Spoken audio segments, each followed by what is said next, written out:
Hello guys, in this video I am going to show you how to get a notification when your network or Wi-Fi point is offline on the Google Home application.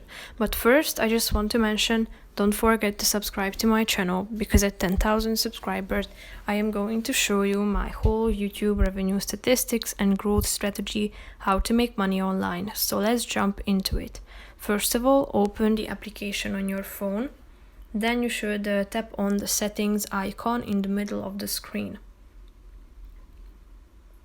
Go to the features section and tap on the first option, notifications. Here you should click on the Wi-Fi notifications option, which is the second one. And then you should turn on this lost connection function by tapping on this button next to this little text saying get notified when your network or a Wi-Fi point is offline. So tap on it in order to turn on this function.